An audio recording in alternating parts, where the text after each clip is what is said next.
Hello दोस्तों, राधे राधे। तो कैसे हो आप लोग? आई होप कि आप लोग अच्छे होंगे और अपना प्रिपरेशन अच्छे से कर रहे होंगे। तो स्वागत है आप लोगों को एक और नई वीडियो में, जिसमें कि हम लोग जीके जीएस का प्रश्न करेंगे और उससे संबंधित इंपॉर्टेंट फैक्ट्स और जानकारी को कवर करेंगे जो एग्जाम में पूछे जाते हैं। ठीक, तो जैसे कि आप सबको बता दूं, ये जो वीडियो है बिहार एग्जाम्स को टारगेट करके करवाया जाता है। आप लोग अगर पहले से फॉलो कर रहे हैं तो आपको पता होगा, अगर आप चैनल पे हमारे नए हैं तो आप सभी को बता दें, ये बिहार एग्जाम्स के लिए है।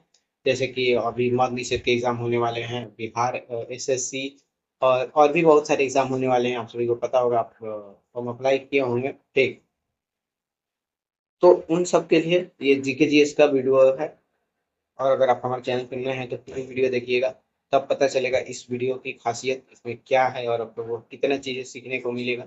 तो मैं आप लोगों को यही बोलूंगा कि आप पूरी वीडियो देखें, तभी आप यहाँ से जाए। ठीक, अगर वीडियो पसंद आती है तो पूरी देखें, नहीं तो बीच में भी छोड़ के जा सकते हैं। और एक चीज, अगर आप हमारे चैनल पर नए हैं तो चैनल को सब्सक्राइब करना ना भूलिएगा, और वीडियो लाइक पसंद आती है तो लाइक कर दीजिएगा। चलिए ज्यादा बात ना करते हुए हम लोग क्वेश्चन करना स्टार्ट करते हैं। पहला क्वेश्चन है हम लोग का कि संघ की कार्यपालिका का संवैधानिक प्रमुख कौन होता है?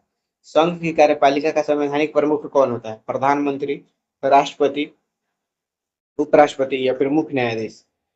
तो ध्यान रखिएगा, संघ की कार्यपालिका का जो संवैधानिक प्रमुख होता है ये राष्ट्रपति होता है। ठीक है ना, राष्ट्रपति होता है। तो आइए इससे संबंधित सारी चीजों को हम लोग देखते हैं जो एग्जाम्स के लिए इम्पोर्टेंट है। तो देखिए, संघ की कार्यपालिका का 5 अंक होता है। ठीक है ना, यानी कि 5 अंक से बनती है संघ की कार्यपालिका। राष्ट्रपति, उपराष्ट्रपति, प्रधानमंत्री और मंत्रिपरिषद और महान्यायवादी। तो इन 5 अंगों से मिलकर कार्यपालिका बनती है। अब देखिए, संवैधानिक प्रमुख पूछेगा तो राष्ट्रपति हो गया अनुच्छेद 52 के तहत। अनुच्छेद 52 के तहत कार्यपालिका का संवैधानिक प्रमुख राष्ट्रपति होगा। वास्तविक प्रमुख पूछेगा तो प्रधानमंत्री। ठीक ना, कार्यपालिका का जो वास्तविक प्रमुख होता है ये प्रधानमंत्री होता है, आप सभी को पता होगा। अनुच्छेद 53 कहता है कि संघ की कार्यपालिका की शक्ति राष्ट्रपति में निहित होगी। अनुच्छेद 53 क्या कहता है कि संघ की कार्यपालिका की शक्ति जो है ये राष्ट्रपति में निहित होगी।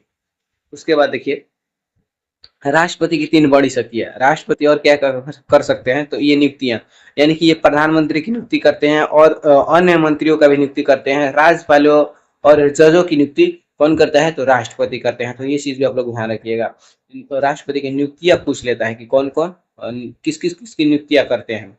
अब देखिए, राष्ट्रपति और है क्या कि ये तीनों सेनाओं का सर्वोच्च सेनापति होते हैं। आप सभी को मैं बता दूं, जो राष्ट्रपति होते हैं ये तीनों सेना, यानी कि थल सेना, जल सेना, वायु सेना, आर्मी, एयरफोर्स और नेवी, इस तीनों के सेनापति इनको कहा जाता है। कानूनी, संसद द्वारा पास बिल तभी कानून बनता है जब राष्ट्रपति हस्ताक्षर करे। यानी कि कोई भी कानून संसद में पास हो जाता है तो वह कानून तब बनेगा जब उस पर राष्ट्रपति का सिग्नेचर हो जाए। ठीक, चलिए नेक्स्ट क्वेश्चन हम लोगों का है कि नेक्स्ट क्वेश्चन है हम लोगों का कि भारत के किस केंद्र शासित प्रदेश का अपना उच्च न्यायालय है? बताना है कि किस केंद्र शासित प्रदेश का अपना उच्च न्यायालय है, यानी कि हाई कोर्ट है, लद्दाख है, चंडीगढ़, दिल्ली या फिर पुडुचेरी। तो बताओ किसका अपना उच्च न्यायालय है? तो इसका जो सही आंसर हो जाएगा दिल्ली का। ठीक ना, आप सभी को पता ही होगा दिल्ली का अपना उच्च न्यायालय है, क्योंकि दिल्ली भारत का राजधानी हो जाता है और यहीं पे क्या बोलते हैं कि सुप्रीम कोर्ट भी है और इसका अपना हाई कोर्ट भी है।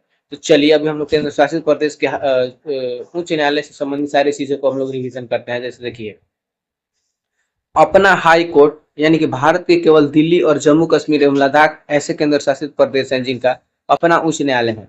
इसमें भी देखिए, दिल्ली का जो है ना ये इसका अपना उच्च न्यायालय है, लेकिन जम्मू कश्मीर और लद्दाख का जो है ना ये दोनों का संयुक्त उच्च न्यायालय है। ठीक ना, जम्मू कश्मीर और लद्दाख का संयुक्त ये उच्च न्यायालय है। दिल्ली का स्थापना, यानी कि दिल्ली हाई कोर्ट का स्थापना जो हुआ था ये 1966 में हुआ था। दिल्ली हाई कोर्ट का स्थापना कब हुआ था, तो 1966 में हुआ था। ये चीज आप लोग ध्यान रखिएगा, इंपॉर्टेंट हो जाता है डेट ये वाला, 1966।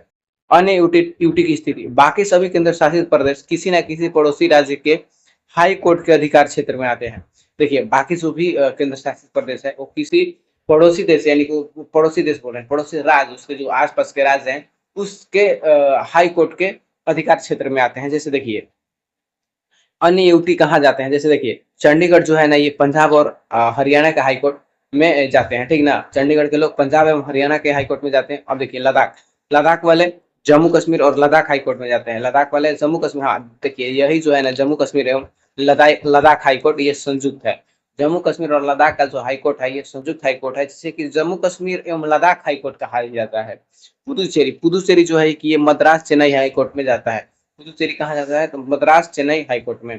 और अंडमान निकोबार जो है ये कलकत्ता हाई कोर्ट के अधिकार क्षेत्र में आता है। अंडमान निकोबार कलकत्ता हाई कोर्ट के अधिकार क्षेत्र में आता है। वही लक्षद्वीप जो है ये केरल हाई कोर्ट के अधिकार क्षेत्र में आता है, ठीक है। केरल लक्षद्वीप जो है ये केरल हाई कोर्ट के अधिकार क्षेत्र में आता है। अब देखिए, तो याद करने का जो सबसे बढ़िया ट्रिक है, एक चीज आप लोग ध्यान रखिए, कौन सा यूटी जो है किस क्षेत्र में है ना। और उसे अगर आप लोग को याद भी नहीं रहेगा तो ऑप्शन के देखकर आप लोग कर लीजिएगा कि ये जो है राज्य इसके इस यूटी के क्या है कि नजदीक में है, तो ये जाहिर सी बात है कि इसी के अधिकार क्षेत्र में आता होगा। तो आई होप कि आप लोग समझ गए होंगे। नेक्स्ट क्वेश्चन है, धूमकेतु की पूंछ हमेशा किस दिशा में होती है। धूमकेतु की पूंछ हमेशा किस दिशा में होती है। देखिए ऐसा धूमकेतु होता है, मान लीजिए ये ऐसा इसका पूंछ हो गया, तो यही जो पूंछ है इसका ये वाला, ये किस दिशा में होता है। वही ऑप्शन है सूर्य की ओर, सूर्य से दूर, पृथ्वी की ओर या उत्तर दिशा में। तो देखिए बताइए क्या होगा इसका सही आंसर। तो आप सभी को मैं बता दूं इसका जो सही आंसर होगा ये सूर्य से दूर। जो धूमकेतु का पूंछ होता है ये हमेशा सूर्य के विपरीत होता है, यानी कि सूर्य से दूर, सूर्य के विपरीत। अब देखिए इसको अच्छे से यहाँ पर समझिएगा। देखिए दिशा, धूमकेतु की पूंछ हमेशा सूर्य के विपरीत दिशा में होती है। चाहे धूमकेतु सूर्य के ओर जा रहे हो या उससे दूर, उसकी पूंछ हमेशा सूर्य से दूर की ओर ही इशारा करेगी। यानी कि देखिए जो धूमकेतु है ये अगर सूर्य से दूर भी जा रहा हो और उसके तरफ भी जा रहा हो, तब भी जो धूमकेतु का पूंछ होगा ये सूर्य के विपरीत दिशा में होगा। कारण, सूर्य से निकलने वाली सौर पवन और विकिरण दबाव धूल और गैस के कणों को धूमकेतु के केंद्र से पीछे की ओर ढकेलता है। तो इसका कारण क्या है, तो सूर्य से जो निकलती है सौर पवन, विकिरण दबाव, धूल और गैस के कणों को क्या करती है कि धूल कण के केंद्र की से पीछे की ओर ढकेलती है, ठीक ना, इसके पीछे की ओर ढकेलती है। अब देखिए दो प्रकार की पूंछ जो धूमकेतु होती है ये दो प्रकार की होती है। अधिकांश धूमकेतुओं की वास्तव में दो पूंछ होती है। देखिए कैसे, एक पूंछ जो होता है धूल की पूंछ होता है और यह सफेद या पीले रंग की और थोड़ी मुड़ी हुई होती है। धूल पूंछ कैसा होता है, तो ये सफेद या पीले रंग का होता है और थोड़ी मुड़ी हुई होती है। एक होता है आयन पूंछ। आयन पूंछ जो होता है यह नीले रंग की और बिल्कुल सीधी होती है। आयन पूंछ कैसी होती है, तो यह नीले रंग की होती है और बिल्कुल सीधी होती है। अब देखिए धूमकेतु को गंदा बर्फीला गोला भी कहा जाता है। क्या कहा जाता है, तो धूमकेतु को गंदा बर्फीला गोला भी कहा जाता है, क्योंकि यह बर्फ, गैस और धूल कण से बना होता है। तो ध्यान रखिएगा धूमकेतु जो है ये बर्फ, गैस और धूल से बना होता है। जब धूमकेतु सूर्य से बहुत दूर होता है तो इसकी कोई पूंछ नहीं होती और पूंछ केवल तभी बनती है जब वह सूर्य के करीब आता है और गर्मी के कारण उसकी बर्फ वाष्पित होने लगती है। तो देखिए धूमकेतु का पूंछ नहीं होता है, उसका पूंछ कैसे, ये एक गोला होता है, ठीक ना। और जब ये सूर्य के नजदीक जाता है तो इसका जो गोला होता है ये पिघलने लगता है, जिस कारण ये पूंछ का आकार बन जाता है। तो ये चीज आप लोग ध्यान रखिएगा, जब धूमकेतु सूर्य से दूर है तो उसका पूंछ नहीं बनेगा और जब सूर्य के नजदीक आएगा तब इसका पूंछ का निर्माण होने लगता है। चलिए नेक्स्ट क्वेश्चन है हम लोगों का कि लूनी नदी किस राज्य में जाकर विलुप्त हो जाती है। लूनी नदी जो है ये किस राज्य में जाकर विलुप्त हो जाती है, यानी कि ये उसका अंत हो जाता है। ऑप्शन ए है गुजरात के कच्छ के रण, गुजरात के कच्छ के रण, राजस्थान, पंजाब या फिर हरियाणा। ध्यान रखिएगा जो लूनी नदी है ये जो है कि कच्छ के रण में जाकर विलुप्त हो जाती है, ठीक ना, गुजरात के कच्छ के रण में जाकर विलुप्त हो जाती है। अब देखिए लूनी नदी का उद्गम, लूनी नदी के बारे में हम लोग जान लेते हैं। तो उद्गम जो है यह राजस्थान के अजमेर जिले के आना सागर झील नागा पहाड़िया से निकलती है।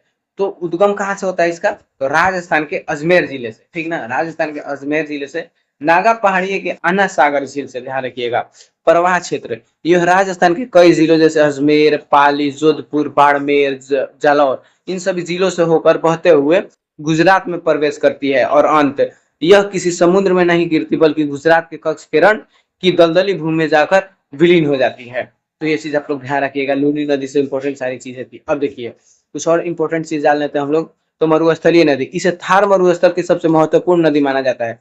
ध्यान रखिएगा लूनी नदी को थार मरुस्थल की सबसे महत्वपूर्ण नदी मानी जाती है। लवणता, इसे लवणती भी कहते हैं। बाड़मेर में बालोतर बलोत्रा तक इसकी पानी मीठा रहता है, लेकिन उसके बाद मिट्टी के खारेपन के कारण पानी खारा हो जाता है। तो ध्यान रखिएगा, इसे लवंती नदी भी कहा जाता है, लेकिन बाड़मेर के बालोतरा तक इसकी पानी जो होती है मीठा होती है। उसके आगे क्या होता है कि मिट्टी के खारेपन होने के कारण इसकी पानी भी खारा हो जाता है।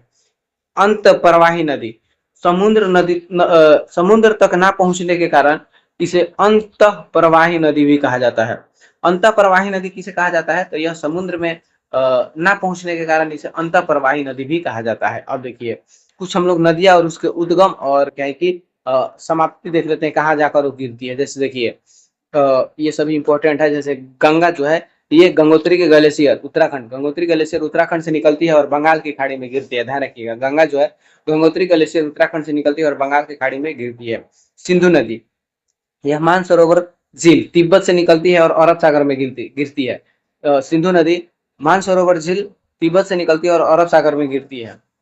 ब्रह्मपुत्र नदी, ब्रह्मपुत्र नदी यह चोमायुंगडुंग ग्लेशियर तिब्बत से निकलती है और बंगाल की खाड़ी में गिरती है। ठीक ना, ये चीज आप लोग ध्यान रखिएगा।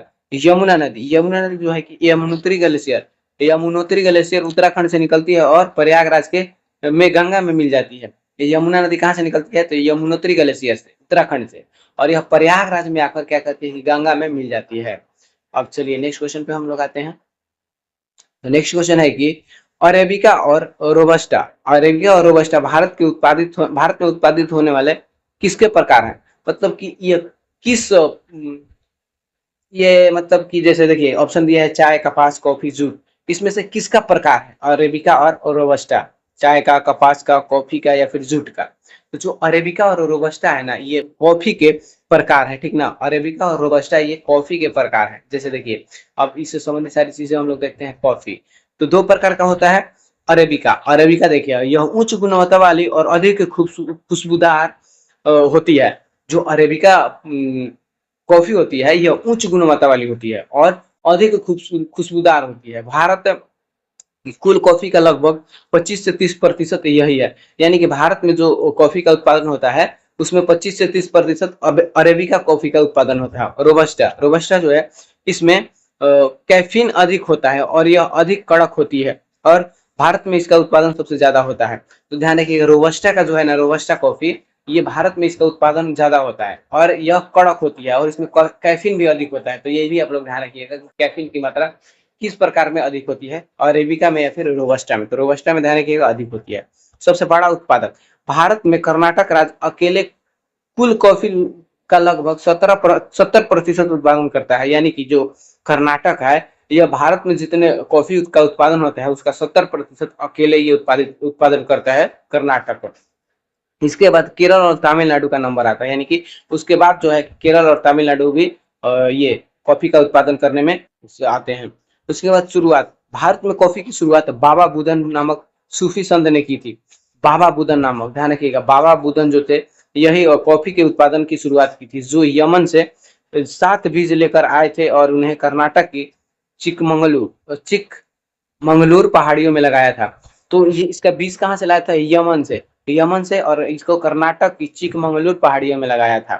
भारतीय कॉफी अपनी छाया में उगाई जाने वाली पद्धति के लिए दुनिया भर में प्रसिद्ध है। जो भारतीय कॉफी है ये अपनी छाया में उगाई जाने वाली पद्धति के लिए दुनिया में प्रसिद्ध है। ये भी आप लोग ध्यान रखिएगा।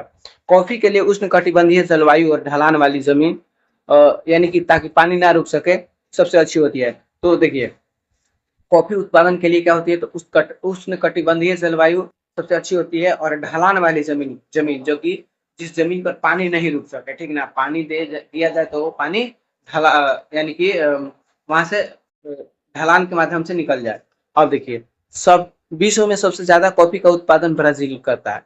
ये चीज भी आप लोग ध्यान रखिएगा। भारत में तो कर्नाटक से करता है, लेकिन विश्व में पूछ लेगा तो कौन सा देश सबसे ज्यादा कॉफी का उत्पादन करता है? तो ब्राजील। ठीक ना, ब्राजील आप लोग ध्यान रखिएगा। चलिए अब नेक्स्ट क्वेश्चन पे हम लोग आते हैं। नेक्स्ट क्वेश्चन है कि भारत का पहला वन्य जीव अभ्यारण्य या राष्ट्रीय उद्यान कौन सा है? भारत का पहला वन्य जीव अभ्यारण्य और राष्ट्रीय उद्यान किसे घोषित किया गया था? तो काजीरंगा, जिम कॉर्बेट, गिर या फिर रणथंभौर, तो बताइए कौन है? तो ये जो है जिम कॉर्बेट। ठीक ना, जिम कॉर्बेट को, ये भारत का पहला वन्य जीव अभ्यारण्य है। ठीक ना, जिम कॉर्बेट। अब देखिए जिम कॉर्बेट के बारे में हम लोग जान लेते हैं। जिम कॉर्बेट, इसकी स्थापना जो हुई थी 1936 में हुई थी। इसकी स्थापना यानी कि इसको राष्ट्रीय वन्य जीव अभ्यारण्य कब घोषित किया गया था, तो 1936 में। इससे पहले हेली नेशनल पार्क के नाम से जाना जाता था। जिम कॉर्बेट जो है इससे पहले किस नाम से जाना जाता था, तो हेली नेशनल पार्क से नाम से जाना जाता था। हेली नेशनल पार्क यह उत्तराखंड के नैनीताल जिले में स्थित है, ध्यान रखिएगा। जिम कॉर्बेट जो है ये उत्तराखंड के नैनीताल में स्थित है। नैनीताल में, उत्तराखंड के नैनीताल में स्थित है। विशेषता, यह भारत की पहला बाघ संरक्षित क्षेत्र बना। यह भारत का पहला बाघ संरक्षित क्षेत्र बना। 1973 के प्रोजेक्ट टाइगर की शुरुआत यहीं से हुई है। 1973 के जो प्रोजेक्ट टाइगर की शुरुआत हुई है जिम कॉर्बेट नेशनल पार्क से ही हुई है, ध्यान रखिएगा। जिम कॉर्बेट नेशनल पार्क से ही हुई है 1973 में। तो ये भी आप लोग ध्यान रखिएगा। नेशनल प्रोजेक्ट टाइगर की शुरुआत कब हुई थी, तो 1973 में। प्रोजेक्ट टाइगर की शुरुआत 1973 में। एक क्वेश्चन पूछा जाता है। इसके बीच से रामगंगा नदी बहती है, ध्यान रखिएगा। जिम कॉर्बेट के बीच से कौन सी नदी बहती है, तो रामगंगा नदी बहती है, रामगंगा नदी। अब देखिए हम लोग भारत के इम्पोर्टेंट राष्ट्रीय उद्यान देख लेते हैं। जैसे कि जिम कॉर्बेट जो है कि ये उत्तराखंड में है, काजीरंगा जो है कि असम में है, गिर जो है गुजरात में है, रणथंभौर जो है राजस्थान में है, केवलादेव जो है राजस्थान में है, कन्हा जो है मध्य प्रदेश में, बांधवगढ़ मध्य प्रदेश, दुधवा उत्तर प्रदेश, पेरियार केरल, बांदीपुर कर्नाटक। तो ये सभी इंपॉर्टेंट है, ठीक है ना, सभी इंपॉर्टेंट है। आप लोग इसको सबको ध्यान रखना। जिम कॉर्बेट उत्तराखंड, काजीरंगा असम, गिर गुजरात, रणथंभौर राजस्थान, केवलादेव राजस्थान, कन्हा मध्य प्रदेश, बांधवगढ़ मध्य प्रदेश, दुधवा उत्तर प्रदेश, पेरियार केरल, बांदीपुर कर्नाटक। उसके बाद देखिए सुंदरबन पश्चिम बंगाल, सुंदरबन पश्चिम बंगाल, मानस मानस वन जीव अभ्यारण्य असम, मानस असम, सिमलीपाल उड़ीसा, सिमलीपाल जो है उड़ीसा में, दाचीगाम, दाचीगाम जो है जम्मू कश्मीर में है, दाचीगाम जम्मू कश्मीर, हेमिस लद्दाख, हेमिस लद्दाख में है, केबुल लामजाओ मणिपुर में है, केबुल लामजाओ मणिपुर में है, नामदफा अरुणाचल प्रदेश में है, नामदफा अरुणाचल प्रदेश में है, मुदुमलाई, मुदुमलाई जो है ये तमिलनाडु में है, मुदुमलाई जो है ये तमिलनाडु में है।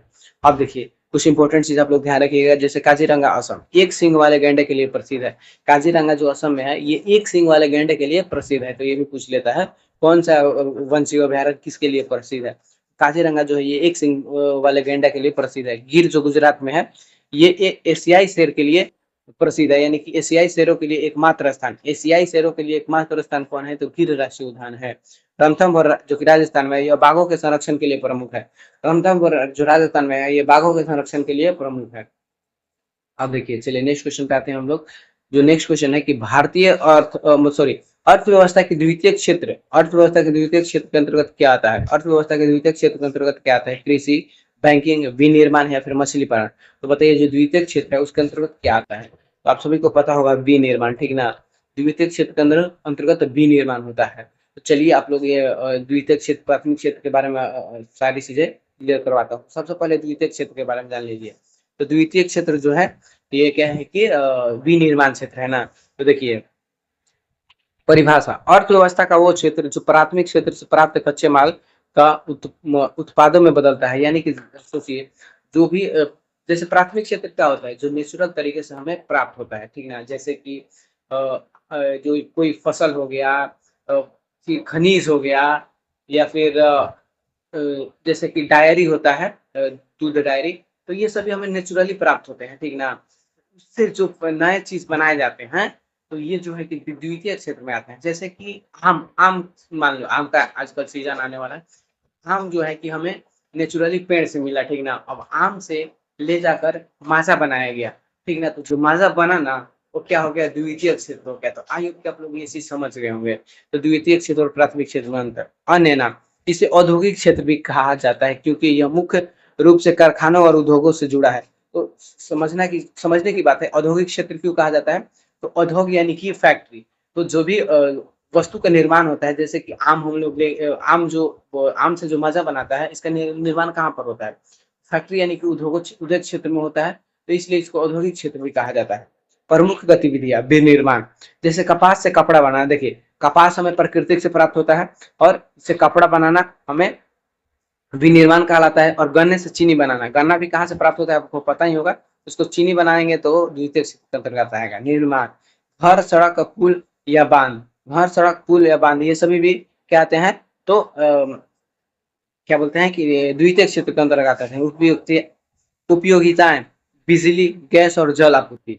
बिजली का भी निर्माण होता है, आप सभी को पता ही होगा। गैस का भी गैस को फिल्टर किया जाता है कैसे कैसे, तब वो है कि वो गैस जो है कि यूज करने लायक होता है। उसके बाद जल, जल को भी फिल्टर किया जाता है, ठीक ना। ये सारी चीजें जो होता है ना कि द्वितीय क्षेत्र के अंतर्गत आता है। तो आई होप कि आप लोग द्वितीय क्षेत्र से सारी चीजें समझ गए होंगे, ठीक ना। क्लियर चीज है, इतना इसमें झोल झाल नहीं है। थोड़ा सा दिमाग लगाइएगा, समझ जाइएगा। और ये चीज में अगर नहीं समझ पा रहे हैं तो दिक्कत है, आपको समझना चाहिए काहे कि ये काफी मतलब आसान टॉपिक है, प्राथमिक क्षेत्र द्वितीय क्षेत्र। तो देखिए, अब यहाँ पर दिया रहेगा क्षेत्र और गतिविधियां और उदाहरण, क्षेत्र गतिविधियां और उदाहरण। जैसे देखिए यहाँ पर क्या है, प्राथमिक क्षेत्र। प्राथमिक क्षेत्र प्राकृतिक संसाधनों का उपयोग, प्राकृतिक यानी कि नेचुरल से जो हमें चीजें प्राप्त होती है उसे प्राथमिक क्षेत्र के अंतर्गत रखा जाता है। जैसे कृषि, मछली पालन, खनन, वानिकी, ये सभी प्राथमिक क्षेत्र के अंतर्गत आते हैं। द्वितीय क्षेत्र कच्चे माल का प्रसंस्करण यानी कि विनिर्माण, विनिर्माण, निर्माण, बिजली उत्पादन, ये सभी द्वितीय क्षेत्र। तृतीय क्षेत्र, अब देखिए, इसे सेवा प्रदान करना, यानी कि कोई भी सेवा हो गया, जैसे कि बैंकिंग, क्या हो गया कि देखिए बैंकिंग, शिक्षा, स्वास्थ्य, पर्यटन, ये सभी सेवा जो होता है जिससे कि पब्लिक को सेवा मिल रहा है, सर्विस मिल रहा हो, वो सभी क्या है कि तृतीय क्षेत्र के अंतर्गत आते हैं, ठीक ना। ये सभी क्या आते हैं तो तृतीय तृतीय क्षेत्र को सेवा क्षेत्र ही कहा जाता है, ठीक है। तृतीय क्षेत्र को सेवा क्षेत्र भी कहा जाता है। तो ठीक ना, आप लोग समझ जाइएगा। पहला जो है नेचुरली प्राप्त होता है, उसके बाद जो दूसरा है उसमें विनिर्माण होता है, और तीसरा है, और ऐसे भी आप समझ सकते हैं। जैसे देखिए, आम जो है कि आम हमें नेचुरली प्राप्त हुआ, उसको हम बनाने लगे फैक्ट्री में, तो द्वितीय क्षेत्र में आ गया। और देखिए अब जब बन जाएगा, उस फैक्ट्री में बन जाएगा, तो उसे क्या होगा कि पब्लिक के पास यानी कि सभी दुकानों में आता है। तो जो दुकान में आता है, आप दुकान में खरीदने जाते हैं, तो यह एक आपको सर्विस मिला, ठीक ना। यानी कि जहाँ से बना, कहाँ पर किस फैक्ट्री में बना, लेकिन आपके घर तक पहुंचा, ये क्या है, सर्विस है। तो इस चीज को ऐसे समझिएगा आप लोग। चलिए, नेक्स्ट क्वेश्चन हम लोग का है कि भारत में निर्धनता रेखा का आकलन कौन करता है, यानी कि गरीबी रेखा का आकलन कौन करता है। वित्त मंत्रालय, आरबीआई, नीति आयोग या फिर गृह मंत्रालय। तो ध्यान रखिएगा, जो निर्धनता आयोग का निर्धनता रेखा का आकलन करता है वो है नीति आयोग, ठीक ना। नीति आयोग क्या करता है कि निर्धनता रेखा का आकलन करता है। अब देखिए, निर्धनता रेखा, निर्धनता रेखा कौन करता है आकलन, तो भारत में निर्धनता रेखा जो है, ये निर्धारण नीति आयोग द्वारा गठित एक कार्य बल यानी कि टास्क फोर्स करता है, ठीक ना। इसका किसके द्वारा, तो नीति आयोग द्वारा इसके लिए एक कार्य बल यानी कि टास्क फोर्स गठित किया जाता है। वही एक करता है कि निर्धारण रेखा का आकलन करता है। डाटा कहाँ से आता है, नीति आयोग इसके लिए एनएसओ, राष्ट्रीय सांख्यिकी कार्यालय द्वारा इकट्ठा किए गए घरेलू उपभोग व्यय के आंकड़ों का उपयोग करता है। तो आप सभी को पता ही होगा एनएसओ, एनएसओ जिसे कि राष्ट्रीय सांख्यिकी कार्यालय कहा जाता है। इससे नीति आयोग क्या करता है कि पूरा डाटा कलेक्ट करता है, ठीक ना। घरेलू उपभोग व्यय के आंकड़ों का उपयोग करके ये गरीबी रेखा निर्धारित करता है कि कौन से लोग कितने गरीब है, ठीक ना। कौन से लोग कितने गरीब है। जो एनएसओ क्या करता है, जनगणना करता है, ठीक ना। लोगों की क्या करता है, जनगणना करता है। तो राष्ट्रीय आय का, सॉरी, जनगणना नहीं, राष्ट्रीय आय का जनगणना करता है ये, कि भारत की राष्ट्रीय आय कितना है। तो ये राष्ट्रीय आय सभी क्या है कि देश की सभी जनता के क्या है कि आय और व्यय के आधार पर ही निकाला जाता है। हाँ, तो वहीं से एनएसओ से ये क्या करता है कि नीति आयोग सारा डेटा कलेक्ट करता है और उस आधार पर ये निर्धनता रेखा को आकलन करता है। बेस, भारत में गरीबी का आकलन मुख्य रूप से आय के बजाय उपभोग यानी कि उपभोग व्यय पर आधारित होता है। ध्यान रखिए, भारत में जो गरीबी का आकलन होता है, ये आय के बजाय किस पर, उपभोग व्यय पर आधारित है, ठीक ना। यानी कि जो आप उपभोग यानी कोई भी वस्तु अपने यूज के लिए, अपने खाने के लिए जो उपभोग व्यय कर रहे हैं, उस आधार पर ये गरीबी रेखा का आकलन किया जाता है, ठीक ना। तो इसको आप लोग समझ जाइएगा। अब देखिए, भारत में गरीबी रेखा मापने के लिए समय समय पर कई समितियां बनी। ध्यान रखिएगा, भारत में जो गरीबी मापने के लिए समय समय पर कई समितियां बनी, जैसे कि लकड़वाला समिति, जिसका गठन 1993 में हुआ था। तो आप लोग ध्यान रखिएगा कि गरीबी रेखा से संबंधित पूछ लेगा कि समितियां कौन कौन है, तो ये आप लोग ध्यान रखिएगा। लकवाड़ा समिति का जो है कि स्थापना कब हुआ था, तो 1993 में हुआ था। तेंदुलकर समिति का स्थापना 2009 में हुआ था और यह सबसे प्रसिद्ध था। तेंदुलकर समिति का गठन कब हुआ था, तो 2009 में हुआ था। रंगराजन समिति का गठन 2014 में हुआ था। रंगराजन समिति का गठन 2014 में हुआ था। अब देखिए कैलोरी मानक, इस पद्धति द्वारा पहले क्या होता था कि गरीबी रेखा का निर्धारण किया जाता था। जैसे देखिए पहले गरीब को कैलोरी के आधार पर मापा जाता था, यानी कि ग्रामीण क्षेत्र में जो 2400 कैलोरी प्रतिदिन क्या है कि ये क्या है ऊर्जा, यानी कि खाने के माध्यम से ऊर्जा ले रहे हैं, तो वो क्या है कि 24 कैलोरी से कम अगर ऊर्जा प्राप्त कर रहे हैं तो वो गरीबी रेखा के अंदर गरीबी रेखा से नीचे आते हैं। और शहरी क्षेत्र में जो 2100 कैलोरी से तो कैलोरी का जो ऊर्जा प्राप्त कर रहे हैं वो मतलब कि गरीबी रेखा से ऊपर है। तो इस चीज को आप लोग समझिए, ग्रामीण क्षेत्र में अगर 2400 कैलोरी आप 2400 कैलोरी आप ऊर्जा के रूप में नहीं ले रहे हैं तो क्या है कि गरीब हैं। और शहर क्षेत्र के लोग अगर 2100 कैलोरी प्रतिदिन ऊर्जा के रूप में नहीं ले रहे हैं, समझिए कि वो गरीब है, ठीक ना। तो आइए आप लोग समझ गए। चलिए नेक्स्ट क्वेश्चन पे हम लोग आते हैं। खालसा पंथ की स्थापना किस सिख गुरु ने की थी? खालसा पंथ की स्थापना किस सिख गुरु ने की थी? गुरु नानक देव, गुरु अर्जुन देव, गुरु तेग बहादुर, गुरु गोविंद सिंह। तो देखिए खालसा पंथ की जो स्थापना की थी ना, वो गुरु गोविंद सिंह ने की थी, ठीक है। गुरु गोविंद सिंह ने खालसा पंथ की स्थापना की थी, आप लोग ध्यान रखिएगा। चलिए अब हम लोग सभी खालसा पंथ और सिख गुरु के बारे में थोड़ा सा हम लोग जान लेते हैं। जैसे खालसा पंथ देखिए इसका स्थापना 1999 में बैसाखी के दिन आनंदपुर साहिब में हुआ था। तो ध्यान रखिए खालसा पंथ का स्थापना कब हुआ था, तो 1699 में वैशाली के दिन आनंदपुर साहिब में हुआ था। उद्देश्य मुगल अत्याचारों के खिलाफ सिख समुदायों को एक सैन्य बल के रूप में संगठित करना था। इसका उद्देश्य क्या था, तो मुगल जो अत्याचार कर रहे थे उसके लिए सिख समुदाय को एक सैन्य बल के रूप में संगठित करना था। अब देखिए इसमें 5 कंकार यानी कि खालसा सिखों के लिए 5 अनिवार्य चीज अनिवार्य की गई। केस, कंघा, कड़ा, पछौरा, कृपा कछैरा और कृपाण। तो इसमें जो खालसा पंथ की जब स्थापना हुई थी तो इसमें क्या किया गया था, तो खालसा सिखों के लिए 5 चीजें अनिवार्य की गई थी, ठीक ना। तो 5 चीजें उनको रखना जरूरी है, यानी कि केस, यानी कोई बड़ा बड़ा केस आप सबको पता होगा, सिख लोग बड़ा बड़ा केस रखते हैं। वो अपने पास कंघा रखते हैं, काड़ा रखते हैं, कछहरा रखते हैं और कृपाण रखते हैं, ठीक ना। तो ये उन लोगों के लिए खालसा पंथ से ये परंपरा चलती आ रही है।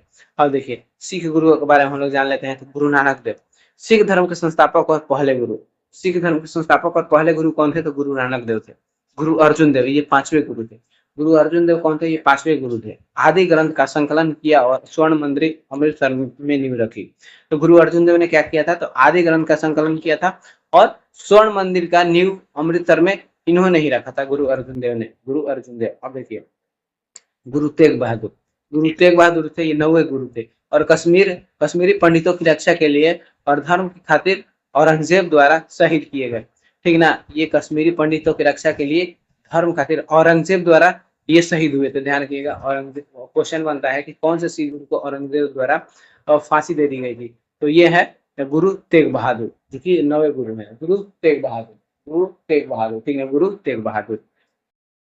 अब देखिए गुरु गोविंद सिंह, गुरु गोविंद सिंह ये सिखों के 10वें गुरु और अंतिम गुरु थे, ठीक है ना।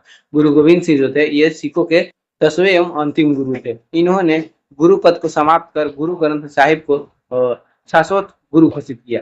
तो इन्होंने गुरु ग्रंथ साहिब को क्या किया, शाश्वत गुरु घोषित कर दिया, ठीक ना। और गुरु पद को समाप्त कर दिया था कौन, गुरु गोविंद सिंह ने। तो इस वजह से ये सिखों के अंतिम गुरु हो जाते हैं, ठीक ना। और 10वें सिख गुरु यही थे। अब देखिए नेक्स्ट क्वेश्चन है हम लोगों का कि गेटवे ऑफ इंडिया कहाँ स्थित है। गेटवे ऑफ इंडिया कहाँ स्थित है, नई दिल्ली, मुंबई, कलकत्ता या फिर चेन्नई। गेटवे ऑफ इंडिया कहाँ स्थित है, तो ध्यान रखिएगा गेटवे ऑफ इंडिया जो है ये मुंबई में स्थित है, ठीक ना। गेटवे ऑफ इंडिया मुंबई में स्थित है। अब देखिए गेटवे ऑफ इंडिया के बारे में हम लोग जान लेते हैं। तो गेटवे ऑफ इंडिया निर्माण का कारण, इसे 1911 में ब्रिटिश सम्राट जॉर्ज पंचम और महारानी मैरी के भारत आगमन के स्वागत में बनाया गया था। देख रहे हैं किस लिए बनाया गया था, तो 1911 में ब्रिटिश सम्राट जॉर्ज पंचम और महारानी मैरी के भारत आगमन के स्वागत में बनवाया गया था। वास्तुकार इसका कौन था? तो इसके मुख्य वास्तुकार जॉर्ज विटेट थे। इसके वास्तुकार कौन था? तो जॉर्ज विटेट था।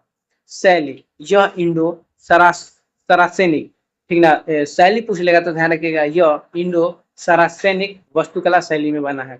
इंडो सरासेनिक वास्तुकला शैली में बना है। ऐतिहासिक महत्व, 1948 में भारत की आजादी के बाद अंतिम ब्रिटिश सैनिक इसी गेट से होकर वापस ब्रिटेन रवाना हुए थे। देखिए 1948 में जब भारत आजाद हुआ था तो अंतिम ब्रिटिश सैनिक जो थे इसी गेट से ब्रिटिश के लिए रवाना हुए थे, तो इसलिए आप लोग ध्यान रखिएगा। अब देखिए इंडिया गेट और गेटवे ऑफ इंडिया में क्या डिफरेंस है? तो इंडिया गेट जो है यह नई दिल्ली में है और यह प्रथम विश्व युद्ध के शहीदों की याद में बनाया गया था। इंडिया गेट किस लिए बनाया गया था? तो प्रथम विश्व युद्ध में शहीदों के याद में बनाया गया था। और गेटवे ऑफ इंडिया यह मुंबई के तट पर स्थित है। तो इंडिया गेट और गेटवे ऑफ इंडिया में आप लोग थोड़ा सा समझिएगा, इंडिया गेट दिल्ली में है, गेटवे ऑफ इंडिया मुंबई में। अब देखिए कुछ और इमारत देख लेते हैं और कहाँ है और कौन उसका वास्तुकार है। जैसे कि ताजमहल, यह आगरा में है, ताजमहल आगरा में है और इसका वास्तुकार उस्ताद अहमद लाहौरी, उस्ताद अहमद लाहौरी है। कौन? ताजमहल के। लाल किला दिल्ली में है और इसे शाहजहां ने बनवाया था। लाल किला दिल्ली में है और शाहजहां ने बनवाया था। लाल किला दिल्ली, शाहजहां। और देखिए कुतुब मीनार भी दिल्ली में है और इसे कुतुबुद्दीन ऐबक ने इसकी नींव रखी थी और इल्तुतमिश ने इसका काम पूरा करवाया था। मतलब कि कुतुब मीनार का निर्माण कार्य कौन शुरू करवाया था? तो कुतुबुद्दीन ऐबक ने। और पूरा कौन करवाया था? तो इल्तुतमिश ने। और यह कहाँ पर है? तो दिल्ली में है।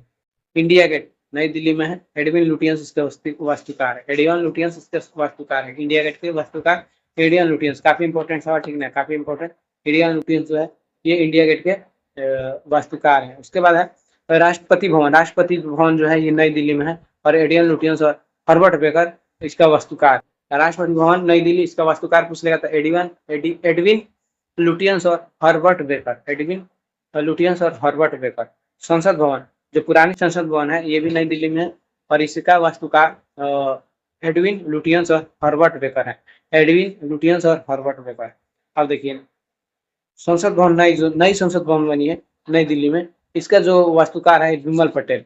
विमल पटेल, नई संसद भवन का वास्तुकार Bimal Patel. Gateway of India Mumbai, इसका वास्तुकार George Wittet. Gateway of India Mumbai, George Wittet. Victoria Memorial Kolkata में और इसकी स्थापना, इसके वास्तुकार William Emerson. William Emerson. Victoria B से विलियम और बी से विक्टोरिया मेमोरियल। तो ये चीज ध्यान रखिएगा कोलकाता में।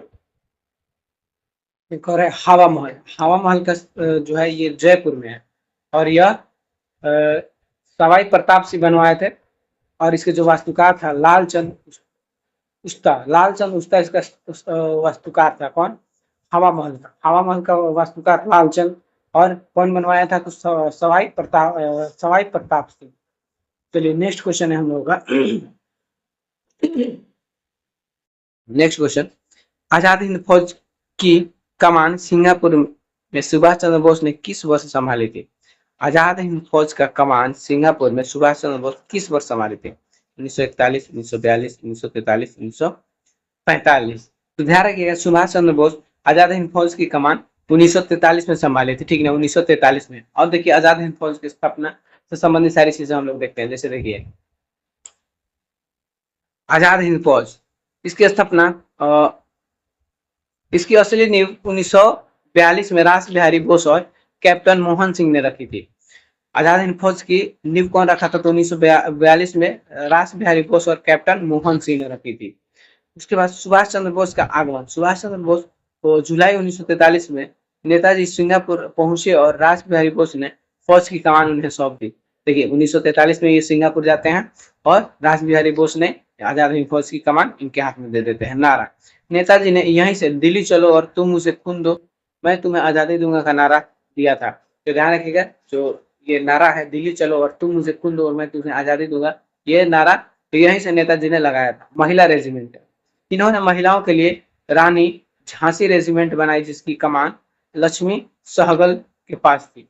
इन्होंने क्या किया था? तो महिलाओं के लिए रानी झांसी रेजिमेंट बनाई और इसकी कमान लक्ष्मी सहगल के पास थी। उसके बाद देखिए 20 अक्टूबर 1943 को नेताजी ने सिंगापुर में आजाद हिंद सरकार नामक अस्थायी सरकार बनाई थी।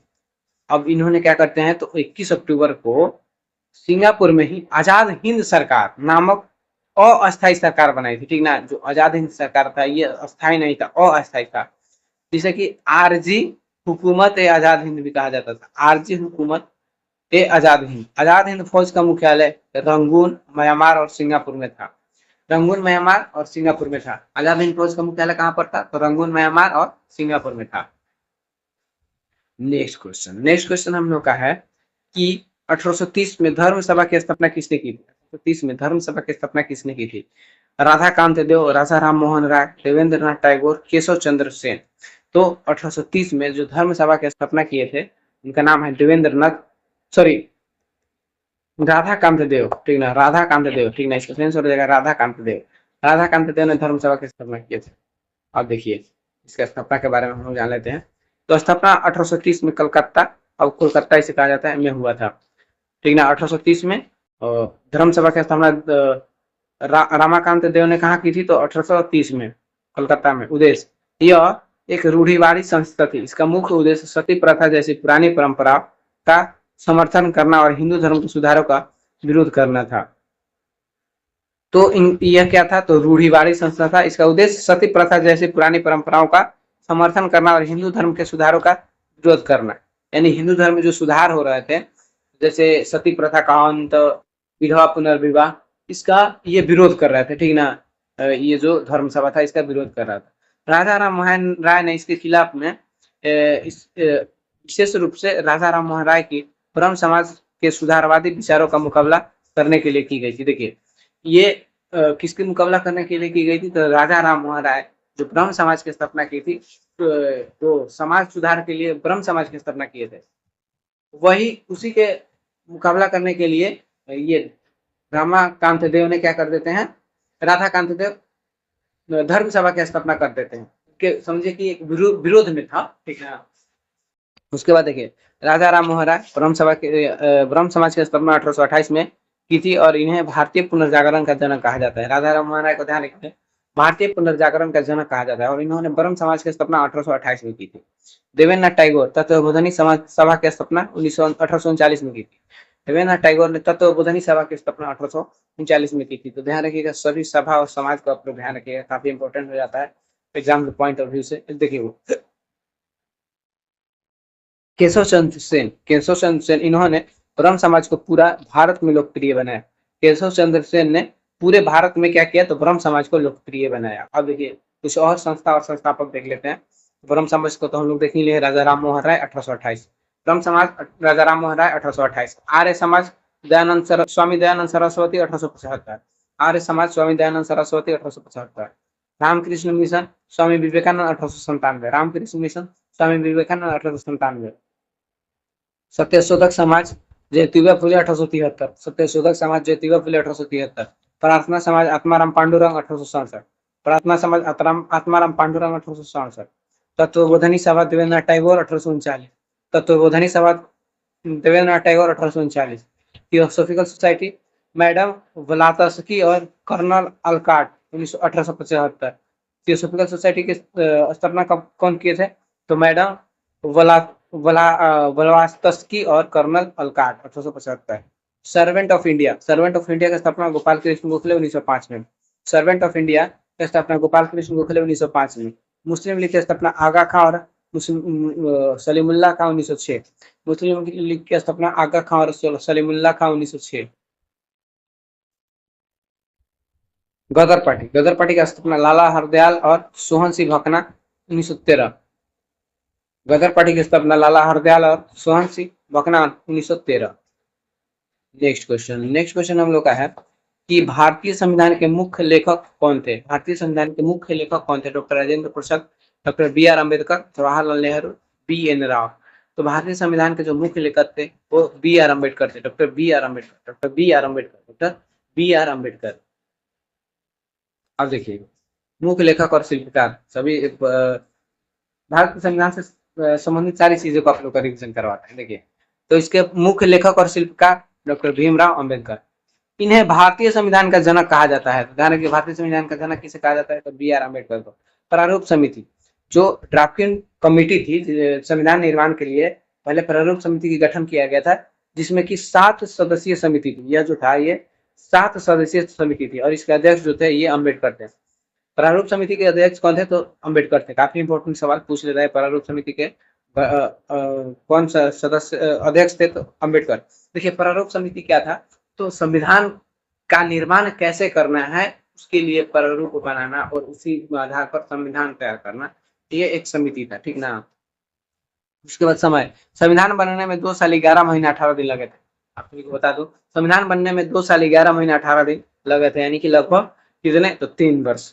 हस्तलेखन, मूल संविधान को अपने हाथों से प्रेम बिहारी नारायण ज्यादा ने लिखा था, इटैलिक स्टाइल में, ठीक है। इटैलिक स्टाइल में कौन लिखा था? तो प्रेम बिहारी नारायण ज्यादा ने, प्रेम बिहारी नारायण राय ज्यादा ने इसे अपने हाथों से लिखा था। संविधान सभा, देखिए संविधान निर्माण के लिए संविधान सभा का गठन किया गया था। उसके लिए क्या क्या हुआ था? देखिए, अस्थायी अध्यक्ष, तो सबसे पहले संविधान सभा बना था, तो पहला दिन जो संविधान सभा की बैठक हुई थी उसमें अस्थायी अध्यक्ष डॉक्टर सच्चिदानंद सिन्हा को चुना गया था, ठीक है ना। आपको पता ही होगा, पहला दिन जो कि अस्थायी अध्यक्ष डॉक्टर सच्चिदानंद सिन्हा को चुना गया था। उसके बाद दूसरे बैठक में अस्थायी अध्यक्ष चुना गया डॉक्टर राजेंद्र प्रसाद को। अस्थायी अध्यक्ष को चुना गया था डॉक्टर राजेंद्र प्रसाद को चुना गया था। अब देखिए, संवैधानिक सलाहकार, संवैधानिक सलाहकार कौन थे? तो बी एन राव। संवैधानिक सलाहकार कौन थे? तो बी एन राव। और देखिए, उद्देश्य प्रस्ताव, उद्देश्य प्रस्ताव को कौन पेश किया था? तो जवाहरलाल नेहरू ने। उद्देश्य प्रस्ताव कौन लाया था? तो जवाहरलाल नेहरू ने, जवाहरलाल नेहरू। अब देखिए, पहली बैठक पूछ लेगा तो 9 दिसंबर 1946। संविधान सभा का पहली बैठक कब हुआ? तो 9 दिसंबर 1946 को। संविधान अपनाया गया, संविधान कब अपनाया गया? तो 26 नवंबर 1949 को। इसलिए 26 नवंबर को संविधान दिवस मनाते हैं, ठीक ना। अपनाया कब गया था? तो 26 नवंबर 1949 को। तो 26 नवंबर को संविधान दिवस मनाया जाता है पूर्णतः। लागू यह 26 जनवरी 1950 को हुआ। यह कब लागू हुआ था? तो 26 जनवरी 1950 को हुआ था। लागू कब हुआ था पूरे देश में? तो 26 जनवरी 1950 को। भाग, देखिए संविधान जब मूल संविधान बना था तो इसमें भाग जो था 22 था और अनुच्छेद 395 था और अनुसूचिया जो था 8 था। अभी वर्तमान में 12 अनुसूची है, ठीक है ना। तो अभी वर्तमान में भाग भी लगभग 25 है, ठीक है ना। और अनुच्छेद 400 लगभग 48 है, ठीक ना। तो ये चीज आपको ध्यान रखिएगा। लेकिन मूल संविधान में इतने ही थे, 22 भाग, 395 अनुच्छेद और 8 अनुसूचिया। और देखिए, नेक्स्ट क्वेश्चन हम लोग का है कि दक्षिण अफ्रीका में नटाल भारतीय कांग्रेस की स्थापना किसने की थी? दक्षिण अफ्रीका में नटाल भारतीय कांग्रेस की स्थापना किसने की थी? नेल्सन मंडेला, महात्मा गांधी, दादा भाई नौरोजी, गोपाल कृष्ण गोखले। तो ध्यान रखिएगा, नटाल भारतीय कांग्रेस की स्थापना दक्षिण अफ्रीका में महात्मा गांधी ने किए थे, ठीक ना। महात्मा गांधी ने किए थे। आप सभी को पता ही होगा क्या है कि 1800 कब 95 में ये गए थे वहां पर, सॉरी 1893 में, 1893 में गए थे दक्षिण अफ्रीका महात्मा गांधी। तो वहीं पर नटाल भारतीय कांग्रेस की स्थापना की थी। तो आइए हम लोग सारी चीजें देखते हैं। तो नटाल भारतीय कांग्रेस स्थापना 1894 में दक्षिण अफ्रीका में नटाल शहर में की थी। कहाँ पर की थी? तो नटाल शहर में। 1894 में महात्मा गांधी ने नटाल भारतीय कांग्रेस की स्थापना नटाल शहर में की थी। उद्देश्य, दक्षिण अफ्रीका में भारतीय व्यापारियों और मजदूरों के साथ होने वाले नस्लीय भेदभाव, भेदभाव यानी कि रंग भेद के खिलाफ लड़ना। इसका उद्देश्य क्या था? तो दक्षिण अफ्रीका में जो भारतीय व्यापारी और मजदूर थे उनके साथ नस्लीय भेदभाव यानी कि रंग के आधार पर वहां पर भेदभाव किया जाता था, गोरा और काला को लेकर। तो उसके खिलाफ लड़ना इसका उद्देश्य था नटाल भारतीय कांग्रेस का। प्रक्रिया, गांधी जी ने वहां भारतीयों को संगठित करने और उनकी शिकायतों को सरकार तक पहुंचाने के लिए यह संस्था बनाई थी, ठीक ना। तो ध्यान रखिएगा, ये किस लिए बनाई थी? तो वहां भारतीयों को संगठित करने और उसकी शिकायतों को सरकार तक पहुंचाने के लिए संस्था बनाई थी। अब देखिए, गांधी से जुड़े अन्य दक्षिण अफ्रीका के तत्व। देखिए, गांधी जी जो है, गांधी जी ने दक्षिण अफ्रीका में अपना पहला आश्रम टॉलस्टॉय फार्म, टॉलस्टॉय फार्म बनाया था। टॉलस्टॉय फार्म गांधी जी ने कहा बनाया था? तो दक्षिण अफ्रीका में ये अपना पहला आश्रम बनवाए थे। फिनिक्स सेटलमेंट, फिनिक्स सेटलमेंट 1904 में डबरन के पास इसकी शुरुआत की। फिनिक्स सेटलमेंट की कहां पर शुरुआत की? तो 1904 में डबरन के पास, डबरन के पास इसकी शुरुआत की थी 1904 में। इंडियन ओपिनियन, यह गांधी जी द्वारा दक्षिण अफ्रीका में निकाला गया अखबार था। इंडियन ओपिनियन क्या था? तो गांधी जी द्वारा अफ्रीका में निकाला गया अखबार था। इंडियन ओपिनियन गांधी जी द्वारा अफ्रीका में निकाला गया अखबार था। उसके बाद ऐतिहासिक घटना, गांधी जी को अफ्रीका में पीटर मैरिट्सबर्ग रेलवे स्टेशन पर ट्रेन के प्रथम श्रेणी के डिब्बे से बाहर ढकेल दिया गया। जिसने उनके जीवन को बदल दिया, ठीक ना। देखिए दक्षिण अफ्रीका में क्या हुआ था, पीटर मैरिट्सबर्ग रेलवे स्टेशन पर उनको वो क्या किया था कि रेल के प्रथम श्रेणी के डिब्बे में चढ़ गए थे, तो वहां से उनको बाहर धकेल दिया गया था और वहीं से इनका जीवन में बदलाव आ जाता है, ठीक ना। वहां से वो काफी चीजें आंदोलन करना, ये सारी चीजें वहीं से स्टार्ट कर देते हैं, ठीक ना। और देखिए नेक्स्ट क्वेश्चन है हम लोगों का कि देवेंद्रनाथ टैगोर ने किस सभा की स्थापना की थी। देवेंद्रनाथ टैगोर ने किस सभा की स्थापना की थी, तत्वबोधिनी सभा और प्रार्थना समाज, आर्य समाज या फिर सत्यशोधक समाज। देवेंद्रनाथ टैगोर जो थे ये तत्वबोधिनी सभा की स्थापना की थी, ठीक ना। देवेंद्रनाथ टैगोर तत्वबोधिनी सभा की स्थापना की थी। देखिए इसकी स्थापना 1839 में कलकत्ता में हुआ था, 1839 कलकत्ता में हुआ था। तत्वबोधिनी सभा का स्थापना 1839 कलकत्ता में हुआ था। उद्देश्य हिंदू धर्म के दार्शनिक और आध्यात्मिक पक्ष निषदों के ज्ञान का प्रचार करना और राजा राम मोहन राय के विचारों को आगे बढ़ाना। क्या इसका उद्देश्य था, तो हिंदू धर्म के जो दार्शनिक और आध्यात्मिक पक्ष थे उसका प्रचार करना और राजा राम मोहन राय के विचारों को आगे बढ़ाना। पत्रिका, इन्होंने तत्वबोधिनी पत्रिका भी निकाला जो बंगाली भाषा में था। देवेंद्रनाथ टैगोर ने क्या किया था, तो तत्वबोधिनी पत्रिका भी निकाला था जो कि बंगाली भाषा में था। ब्रह्म समाज से जुड़ाव, बाद में 1842 में देवेंद्रनाथ टैगोर ने ब्रह्म समाज में शामिल हो गए और उसे नई ऊर्जा दी। बाद में क्या किया, तो 1842 में ये ब्रह्म समाज में जुड़ गए थे, ध्यान रखिएगा 1842 में। प्रार्थना समाज आत्माराम पांडुरंग ने 1867 में। प्रार्थना समाज की स्थापना आत्माराम पांडुरंग 1867 में। आर्य समाज की स्थापना स्वामी दयानंद सरस्वती ने 1875 में। आर्य समाज की स्थापना स्वामी दयानंद सरस्वती ने 1875 में। सत्यशोधक समाज की स्थापना ज्योतिबा फुले ने 1873 में किया था। तो ये कुछ इंपॉर्टेंट है, ये चीज अपने ध्यान रखिएगा। देवेंद्रनाथ टैगोर के बारे में, इन्हें महर्षि के नाम से भी जाना जाता था। देवेंद्रनाथ टैगोर को महर्षि के नाम से जाना जाता था, ध्यान रखिएगा। महर्षि के नाम से किन्हें जाना जाता था, देवेंद्रनाथ टैगोर। प्रसिद्ध कवि रविन्द्रनाथ टैगोर के पिता थे। हाँ देखिए देवेंद्रनाथ टैगोर कौन थे, तो ये प्रसिद्ध कवि जो रविन्द्रनाथ टैगोर थे इनके पिता थे। हाँ देखिए नेक्स्ट क्वेश्चन है हम लोग का कि भारतीय संविधान का कौन सा अनुच्छेद गांधीवादी सिद्धांत जैसे ग्राम पंचायत से प्रेरित है। तो मेनली यहाँ पर बताना है कि ग्राम पंचायत से संबंधित कौन सा अनुच्छेद है।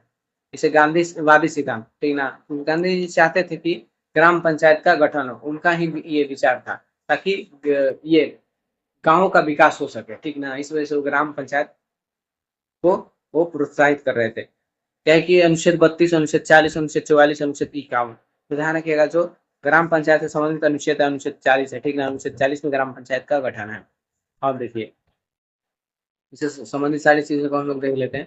तो अनुच्छेद 40 यह राज्य के ग्राम पंचायतों के गठन का निर्देश देता है और गांधी जी का मानना था कि भारत का आत्मा गाँव में बसती है, ठीक है। गांधी जी का क्या मानना था, तो भारत की आत्मा जो है गाँव में बसती है, डीपीएसपी का हिस्सा। यह सिद्धांत संविधान के भाग 4 यानी कि राज्य के नीति निर्देशक तत्व में शामिल है। यानी कि ये जो पंचायती राज का गठन जो है ये संविधान के भाग 4 में नीति निर्देशक तत्व में शामिल है। संविधान के कई अनुच्छेद जो गांधी जी के आदर्शों पर आधारित है। देखिए गांधी जी के आदर्शों पर आधारित कई अनुच्छेद है, जैसे कि अनुच्छेद 43 कुटीर उद्योगों का बढ़ावा देना, कुटीर उद्योगों का बढ़ावा देना ये गांधी जी के आदर्शों पर आधारित है। अनुच्छेद 46 जो कि SC ST और कमजोर वर्गों के लिए शैक्षिक और आर्थिक हितों का रक्षा। अनुच्छेद 47 नशीले पेय और हानिकारक दवाओं जैसे शराबबंदी पर रोक। अनुच्छेद 48 गायों और बछड़ों का वध पर रोक। तो ये सभी गांधीवादी आदर्श थे। अब देखिए अनुच्छेद 32 कुछ इंपॉर्टेंट अनुच्छेद और जान लेते हैं। अनुच्छेद 32 जो है ये संवैधानिक उपचारों का अधिकार, और अनुच्छेद 32 के तहत ही अगर कोई आपका मौलिक अधिकार का हनन करता है तो आप सुप्रीम कोर्ट उसके लिए अपील कर सकते हैं, अनुच्छेद 32 के तहत। और इसे अम्बेडकर जी ने संविधान का आत्मा भी कहा है। अनुच्छेद 44 समान नागरिक संहिता से संबंधित है। समान नागरिक संहिता से संबंधित क्या है, तो अनुच्छेद 44। अनुच्छेद 51 अंतर्राष्ट्रीय शांति और सुरक्षा को बढ़ावा देना। अनुच्छेद 51 में क्या है, तो अंतर्राष्ट्रीय शांति और सुरक्षा को बढ़ावा देना। नेक्स्ट क्वेश्चन है कि 26वें संविधान संशोधन 1971 द्वारा क्या समाप्त किया गया था। 26वें संविधान संशोधन 1971 द्वारा क्या समाप्त किया गया था। संपत्ति का अधिकार, प्रिवी पर्स यानी कि राज भत्ता, पंचायती राज या मतदान की आयु। ध्यान रखिएगा 26वें संविधान संशोधन 1971 द्वारा प्रिवी पर्स राज भत्ता को समाप्त किया गया था। तो देखिए ये है क्या, आइए आप लोगों को मैं बताता हूँ ये चीज है क्या। तो देखिए 26वां संविधान संशोधन 1971 क्या था, प्रिवी पर्स। यानी कि आजादी के समय रियासतों के रजाओं, जो रियासत थे, आप सभी को पता ही होगा, रियासत जो भारत में उसको जैसे तैसे मिलाया गया था, कुछ कुछ लालच देकर, जैसे कि शामिल होने के बदले दिए जाने वाला सालाना भत्ता उनको, और विशेष अधिकार, जैसी रियासतों को एक भारत में शामिल करने के लिए उन्हें कुछ लालच दिया गया था कि आपको सालाना भत्ता दिया जाएगा और कुछ विशेष अधिकार दिए जाएंगे, और यह इंदिरा गांधी सरकार द्वारा समाप्त किया गया था, ठीक ना। तो यही जो था सालाना भत्ता और विशेष अधिकार दिया जाता था, इसको 26वां संविधान संशोधन द्वारा इसको खत्म कर दिया गया। अब ये नहीं दिया जाता है, और यह इंदिरा गांधी की सरकार द्वारा किया गया था, ठीक ना। प्रभाव, राजाओं को मिलने वाली सरकारी राशियां और उनके महाराजा जैसे विशेष पद उपाधियां कानूनी रूप से समाप्त कर दी गई। तो ये चीज उनको सरकारी राशि जो मिलती थी ये समाप्त कर दी गई। उन्हें महाराजा की वो पद लिए घूम रहे थे कि हम राजा हैं, महाराजा हैं, उस उपाधियां को भी समाप्त कर दिया गया, ठीक ना, और कानूनी रूप से समाप्त कर दी गई। अब देखिए संपत्ति का अधिकार। संपत्ति का अधिकार ये भी काफी इंपॉर्टेंट जो है कि इसे 44वां संविधान संशोधन 1978 द्वारा मौलिक अधिकार से हटाया गया, ठीक ना। ये देखिए पहले संपत्ति का अधिकार था कि मान लीजिए कोई जमीन है जिस पर कि आपका अधिकार है, ठीक, और सरकार को रोड बनानी है, लेकिन आप दे ही नहीं रहे हैं, ठीक, आप दे ही नहीं रहे हैं और वो रोड बनाना जरूरी है। तो ऐसे काफी प्रॉब्लम आ रहा है, तो सरकार ने क्या किया कि संपत्ति के अधिकार को कानूनी अधिकार बना दिया गया, यानी कि सरकार जब चाहे आपके संपत्ति पर आपकी संपत्ति ले सकती है, ठीक ना, पर आप रोक नहीं लगा सकते। तो ये 44वां संविधान संशोधन 1978 द्वारा किया गया, ठीक ना, और ये मौलिक अधिकार से हटा दिया गया, क्योंकि वहाँ देखिए जो मौलिक अधिकार होता है इस पर सरकार भी हस्तक्षेप नहीं कर सकती है, इसलिए इसको मौलिक अधिकार से हटा दिया गया, ठीक। और इसको ये पहले अनुच्छेद 31 में था, ठीक ना, अनुच्छेद 31 में था, इसको क्या कर दिया गया वहां से हटाकर अनुच्छेद 300 के ए में जोड़ दिया गया, ठीक ना, अनुच्छेद 300 के ए में। मतलब अब देखिए मतदान की आयु इसे 61वें संविधान संशोधन 1989 द्वारा 21 वर्ष से घटाकर 18 वर्ष किया गया, ठीक ना। एक और संशोधन इंपॉर्टेंट हो जाता है 61वां। इसमें क्या हुआ था, तो जो मतदान की आयु था 21 वर्ष उसको घटाकर 18 वर्ष कर दिया गया। अब देखिए इस संशोधन ने भारत में समानता और सिद्धांत को मजबूत किया और राजा प्रजा के अंतर खत्म किया। ये जो संशोधन था जो कि ये राजाओं के लिए, क्या बोलते हैं कि देशी रियासतों के लिए, इसमें राजा प्रजा का अंतर को खत्म कर दिया, ठीक। अब देखिए नेक्स्ट क्वेश्चन है हम लोग का कि भारतीय संविधान में मौलिक कर्तव्य किस देश के संविधान से लिए गए हैं। भारतीय संविधान में मौलिक कर्तव्य किस देश के संविधान से लिए गए हैं, अमेरिका, ब्रिटेन, सोवियत संघ या कनाडा। तो ध्यान रखिएगा जो भारतीय संविधान में मौलिक कर्तव्य है ये सोवियत संघ यानी कि रूस से लिए गए हैं। मौलिक कर्तव्य सोवियत संघ यानी कि रूस से लिए गए हैं। अब देखिए मौलिक कर्तव्य से जुड़े सारी चीजों को देख लेते हैं। तो मौलिक कर्तव्य इसे स्वर्ण सी समिति की सिफारिश पर जोड़ा गया था। तो मौलिक कर्तव्य को संविधान में जोड़ने के लिए कौन सी समिति सिफारिश की थी, तो स्वर्ण सी समिति, ध्यान रखिएगा स्वर्ण सी समिति। और इसे 42वें संविधान संशोधन 1976 द्वारा भारतीय संविधान में शामिल किया गया था, ठीक ना। 42वें संविधान संशोधन 1976 द्वारा संविधान में शामिल किया गया था। संविधान का भाग 4A और अनुच्छेद 51 के, इसे संविधान के भाग 4 के ए में जोड़ा गया और अनुच्छेद 51 के ए में जोड़ा गया। मूल रूप से 10 थे, लेकिन 2002 में 86वें संविधान संशोधन के द्वारा अब इनकी संख्या, मतलब कि एक और मौलिक कर्तव्य जोड़ दिया गया, जो कि 6 से 14 वर्ष के जो बच्चों का शिक्षा है वो भी नागरिकों के लिए अनिवार्य है, यानी कि अपने बच्चों को, आपका बच्चा अगर 6 से 14 वर्ष का है तो आप उसके स्कूल भेजने या उसे पढ़ाई लिखाई पर आपको ध्यान देना है। तो इसे 2002 में 86वें संविधान संशोधन द्वारा जोड़ा गया था, जो कि पहले 10 ही था, इसके बाद इसको जोड़ने के बाद 11 हो गए। अब देखिए अन्य देशों से लिया गया, यानी देखिए अमेरिका से क्या क्या लिया गया था, तो मौलिक अधिकार, न्यायपालिका की स्वतंत्रता, ब्रिटेन से संसदीय शासन प्रणाली, एकल नागरिकता, और कनाडा से संघीय व्यवस्था, ठीक ना।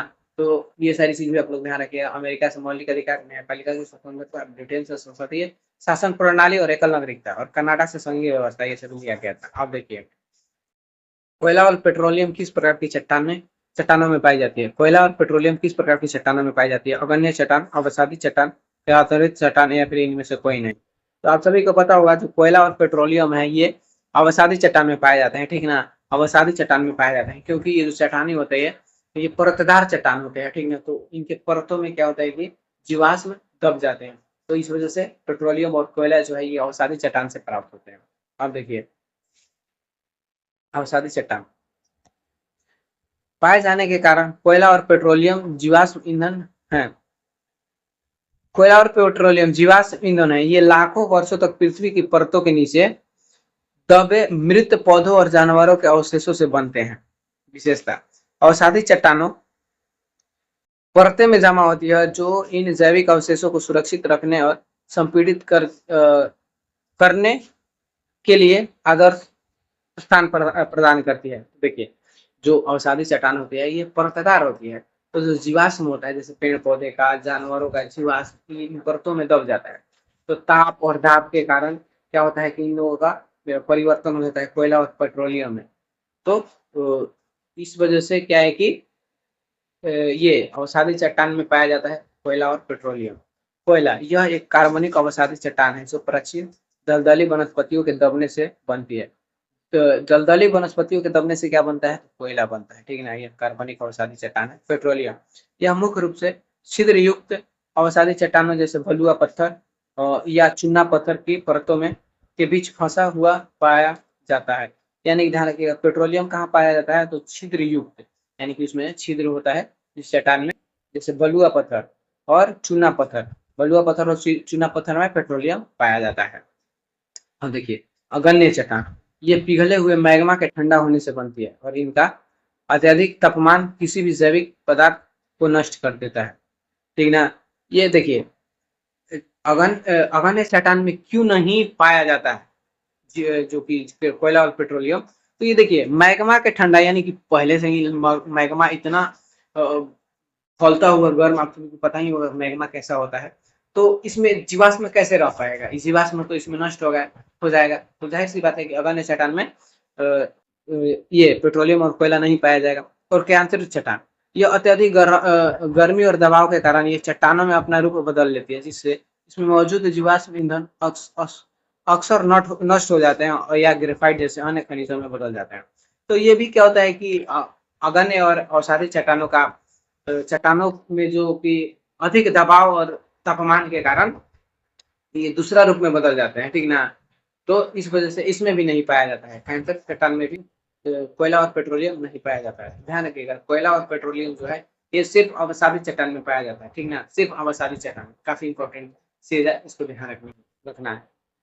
तो हम लोग का यहीं पे क्वेश्चन समाप्त होता है। आई होप कि आप लोगों का सारी चीजें तो अच्छे से रिवीजन हुआ होगा और काफी चीजें आप लोगों को सीखने को मिला होगा।